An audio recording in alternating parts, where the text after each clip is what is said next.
everyone. Welcome back to another episode of Florida Majority. We have an extra special guest with us today, the chairman of the Florida Republican Party, Chairman Joe Gruters. Senator Joe Gruters, thank you so much for joining us today. Hey, Andres, thanks so much for having me on. We've known each other for a long time, and it's great to be back. We have, and I appreciate all of your leadership. I know the state appreciates your leadership. The party appreciates it. We've had quite a year. We've had quite a cycle. We've had quite a couple election cycles under your leadership. Let's get right into it. Obviously, we're still reeling from the 2020 election. We wish a different outcome would have happened nationally with President Trump, but the state of Florida delivered. The state of Florida delivered in 2018, and I believe we're going to deliver again in 2022, but you're sort of the perfect person to ask, how are we going to do it? Well, listen, conservative leadership matters. It starts at the top. We have a great top-of-the-ticket candidate in Governor Ron DeSantis, and listen, 1,000 people a day plus are moving to Florida, and it's because they're seeking they're political refugees fleeing these high tax, high COVID restriction states across the country, and they're coming here for freedom. And our governor has led from the get-go on this effort, and as a result, Florida is thriving. And of course, taking over the Democrats in voter registration for the first time in the history of Florida, which I know we'll get to soon.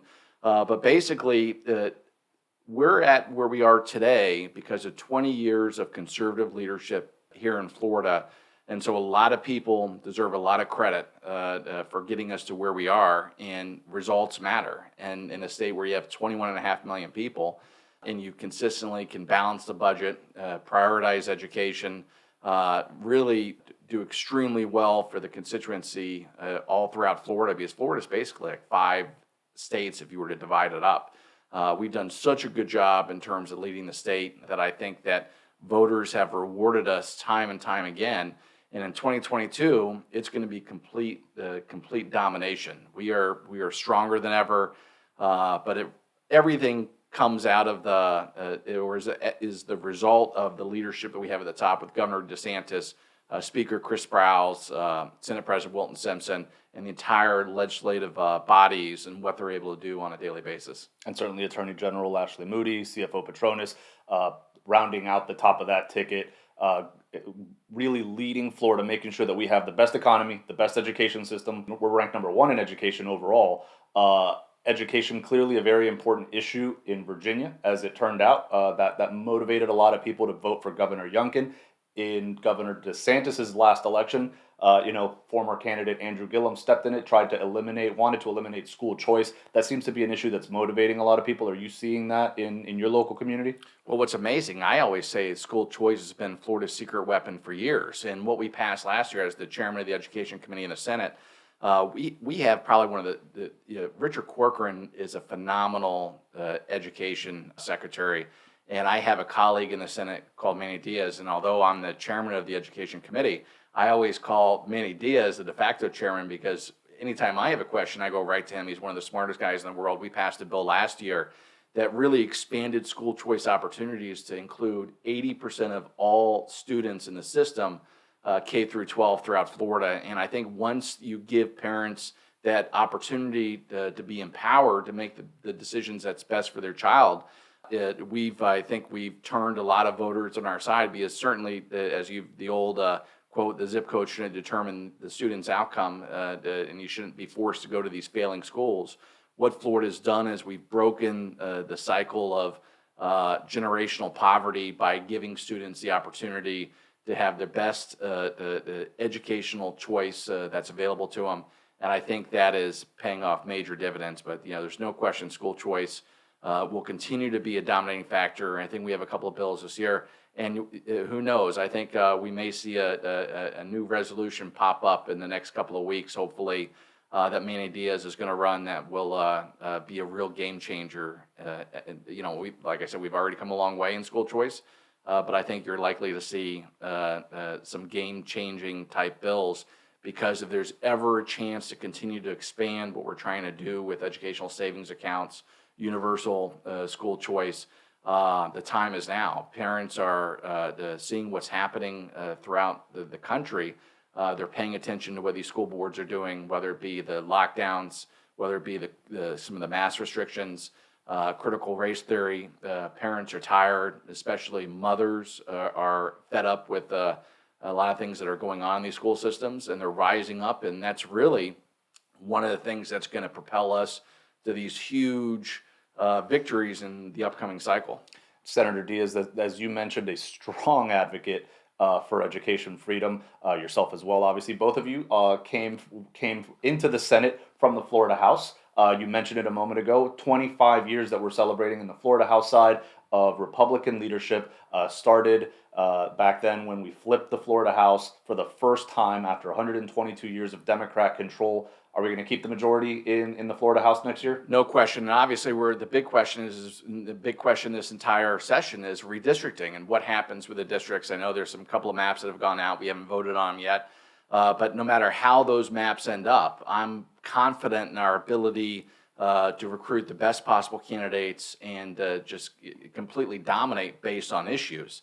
I think that when you look at the spread of where the public is on school choice, on taxes, on personal freedom, on individual liberties, they're going with the Republicans more and more. And the Florida House was I had an incredible time in the Florida House. Of course, the Speaker Designate, Paul Renner, was in my class and was able to help him with his effort to become the next Speaker. But throughout the Florida House and Florida Senate, you have principled leaders that are trying to do the right thing for their constituencies back home. And I couldn't be prouder to serve with all of them. And yes, we are going to completely crush the Democrats in 2022. And let me talk to you about how we were so successful in 2020. Because with COVID-19, people kept on saying, Florida is the swing state, state with 21.5 million people, obviously evenly divided.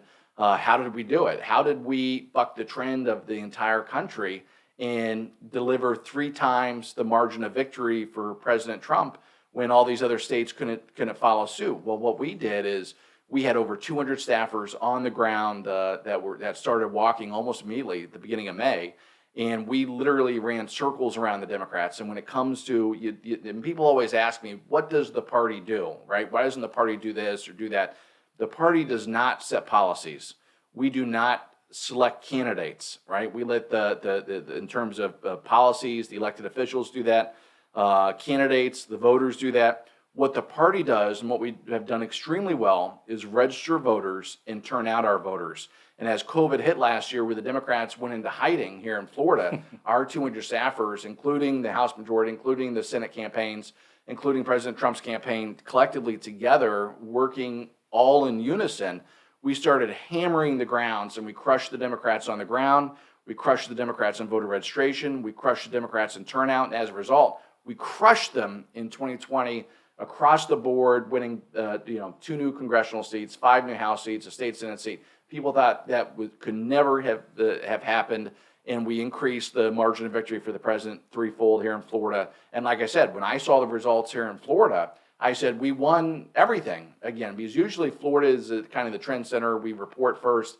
And so I was surprised as the night went on, but it just goes to show you how valuable it is to have good conservative leadership in the state, like the governor and Ron DeSantis, like people like Chris Browse and Paul Renner, like Senators Wilton Simpson and others. And it's we have a dynamic team.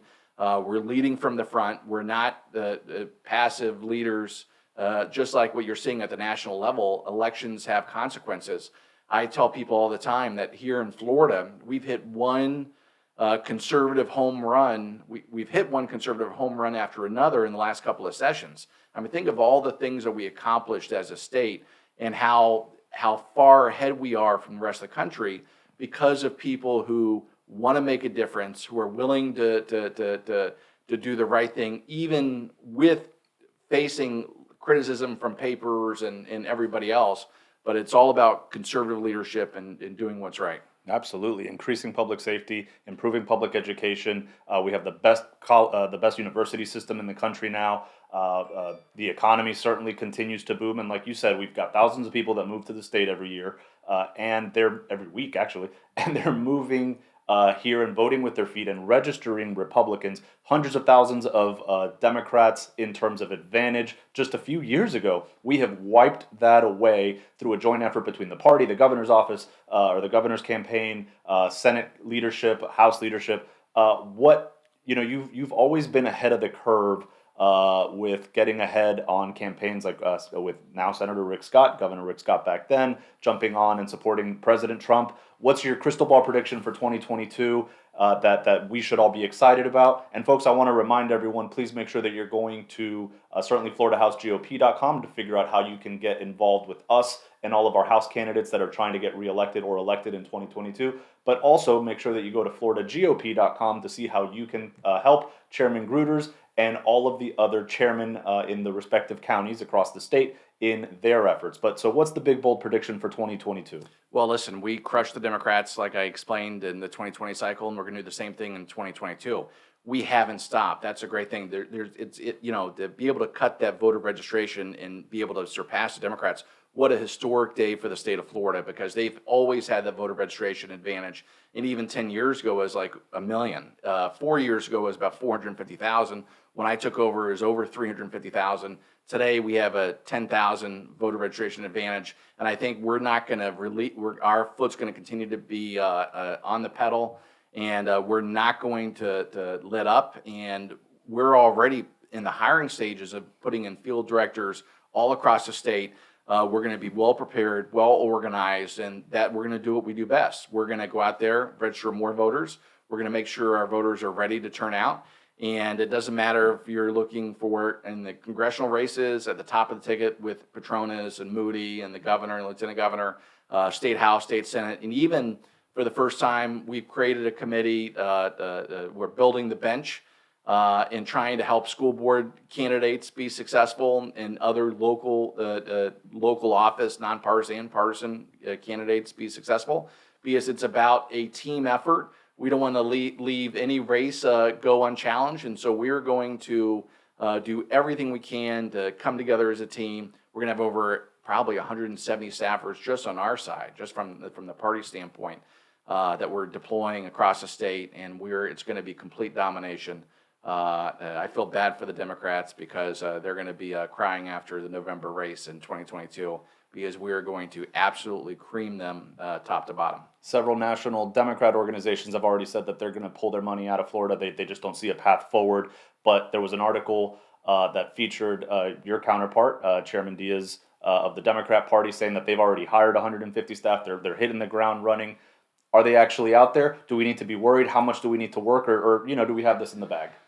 Listen, you got it. We have to run like we're behind, and there's no question. There's these outside groups. What the Republicans don't have is these billionaires that will come in and drop ship $100 million or $250 million on a program. And listen, Florida's the prize. 21.5 million people, one of the most populous states. Obviously, a lot of these seats open as a result of the redistricting process. We can't stop working. We have to continue to do everything we can to prepare. Chairman Diaz is, I'm sure, is accurate when he says he's hired 150 people. But I promise you the Republican Party won't be outworked. Our local chairs and our local party leaders across the state are already out there. We are in the process of hiring, like I said, 170 people. And that's going to be in addition to everybody the governor hires, Senator Rubio hires, all the House campaigns, Senate campaigns. We are going to have one of the largest political armies you've ever seen working together. And the one great thing about the Republicans is we are united as a team. We are going into 2022 together, and we will not stop until Election Day hits, until we know we've won as many races as we possibly can. Well, I'm really excited to get 2022 underway. 2020 and 2021, a lot has gone down. We've persevered. We've come out on top, and just really looking forward to a great 2022. Chairman, thank you so much for your time. Always appreciate you. Appreciate your leadership. And again, please make sure that you go out and sign up for all the different ways that you can help volunteer, contribute, donate, do whatever you can, helping make phone calls, helping drive out volunteers to other events. Go to FloridaGOP.com, and certainly please also go to FloridaHouseGOP.com to help all of the great House candidates that we're trying to recruit to bring in a great 2022 and an even stronger conservative Republican majority to the Florida House. Thank you so much for watching. Chairman, thank you so much for your time. Thanks so much for having me.